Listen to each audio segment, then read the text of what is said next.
Hello, how's it going? My name is Michael, and I'm drinking coffee. That's right, I'm drinking coffee right now. It's delicious. I love it. It's great. We're going to talk about blending. We're going to be talking about blending.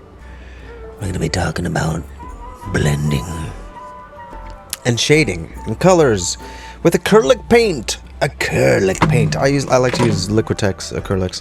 So when you want to shade something, when you want to paint something with values, right? You get this shading down here, you get the dark stuff under the wave, like all that kind of.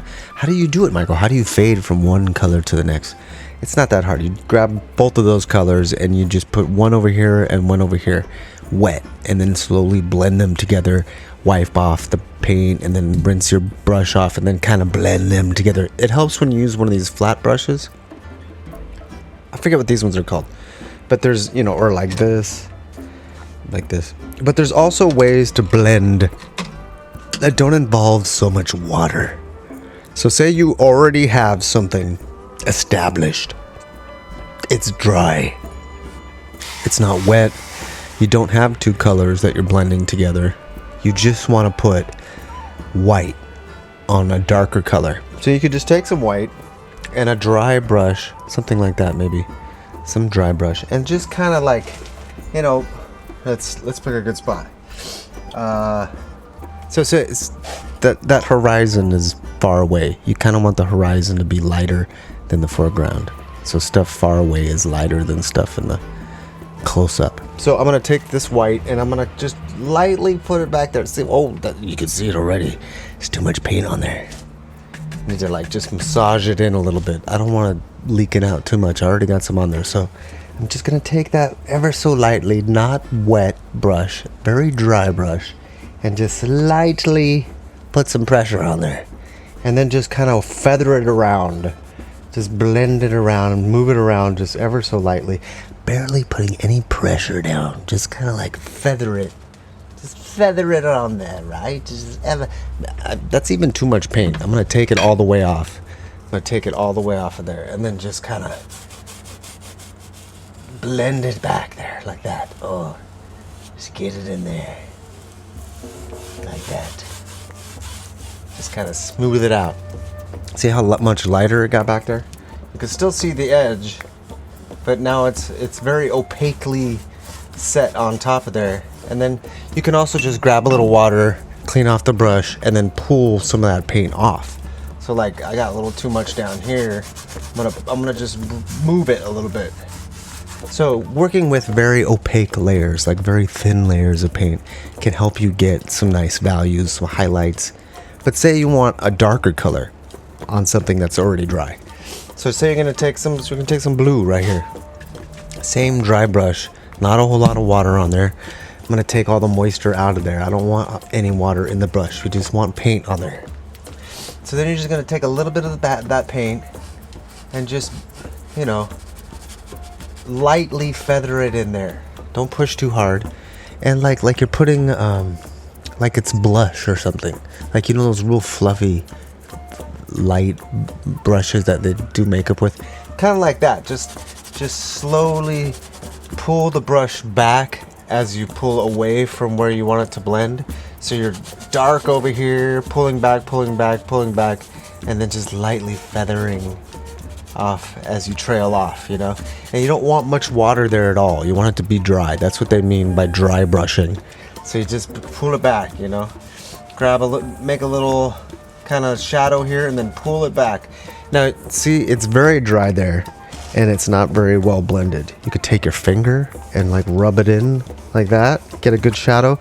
Or you could take some water, not too much though. You don't want it sopping wet. You just want it a little bit damp, barely any water on there. So just a little bit wet. And then you can pull that back.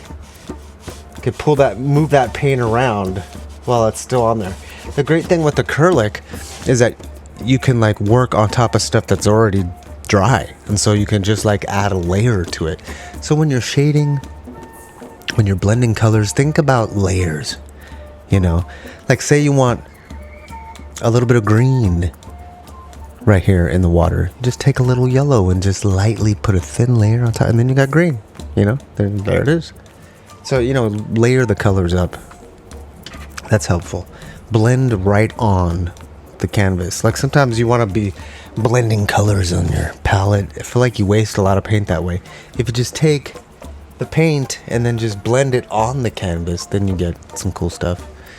I need to take some more white paint and then add it to these clouds. So I don't know if you can see these clouds very well, but I kind of have some rough idea of clouds here, but I feel like this part needs to be broken up. This line, this pink line going here. I'm gonna add a little bit of like the bottom of the cloud. I'm just gonna wisp, just very lightly. A lot of painting is just barely any paint. Dry brush. I dry brush so much. You know, like when I first started painting at the very beginning, I use a lot of wet stuff to get that rough idea, but then towards the end, it's all dry. It's all dry. Some detail stuff is wet, but most of it is dry. I'm just doing everything as dry as, and not like you can't completely be dry, but you know what I mean? Like not a lot of water on the brush, just paint. Dab it in there. You get those final details. You just want to barely add stuff. Sometimes you don't want to like gob it on. You just want to like freckle it. Just lightly. It's very important to make sound effects when you're painting, but very lightly, you know, just get those little details. It's fun. Clouds are fun. Smoke is fun to do that with, you know, the spray from the ocean. Just like wisp.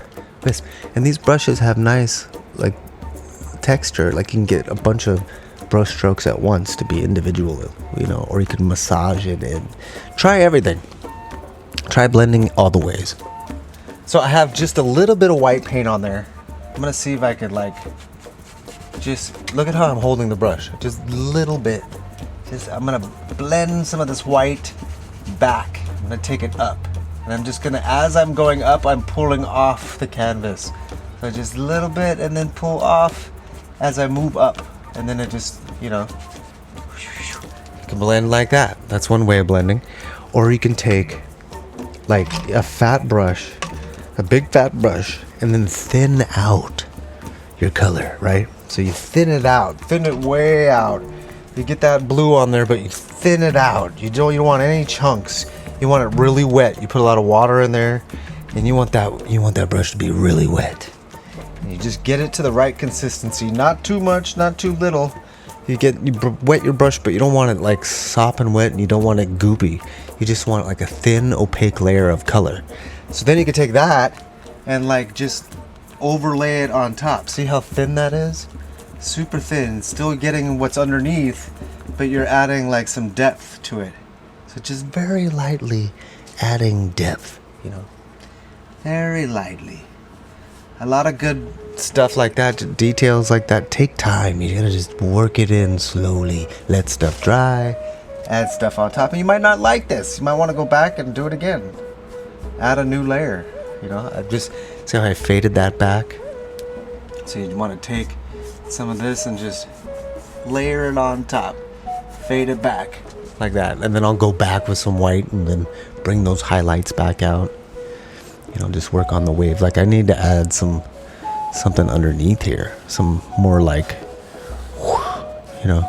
I need to look at a reference photo. I gotta see what a wave looks like. This is just from my brain. I need a wave. I need a reference. Maybe I don't need a reference. Maybe waves go something like this. See, there's a little bit of white. I'm just gonna stick it in here like this. Put some lines in here. Just the lightest amount of white. Just feather it in there. And just pull it back up here just a little bit. Fade it over there. Just like I'm sketching. Just like a pencil sketch, but just very lightly. Just, you know, just add it in there. You can put some more on top of there later. And just slowly feather it in. Let's put some darker stuff in there. Right there, see? So just, you know, work in layers, just feather it in there, just dab it. Use all the techniques. Feather it, lightly dust it. Just, you know, maybe you want to massage it in there. Every brush does something different. These ones are great for like getting a nice mist. You know, you can like get this in here, just dab it like that, and then like lightly wisp it, and you get a nice little ocean mist like that, you know. So just play around with it, and remember, it's like a combination of how much water you have, how much paint you have, the pressure you apply. You know, like, is it heavy? Is it light? Is it thick? Is it thin? So just think about all those things. You want to fine tune the amount. Be aware of how much is on there. Don't just goop it on. I mean, that's fun. You could do that. That's totally a way. You could just goop it, just grab it, just attack it, let there be texture. And that's a whole other style. You know, you can do that. You just put the paint on, expressionism, just feel it. I want it to be soft and fluffy and misty and detailed. You know, that's my vision for this painting. So keep it up, keep painting. If you have any questions about blending or mixing paint colors, ask them down below. Thanks for subscribing and following watch these other videos. If you want to know how to paint a portrait of a face, check out one of my last videos, painting portraits in 5 steps for beginners. I'm going to put it right here. Go check it out. Thanks for stopping by.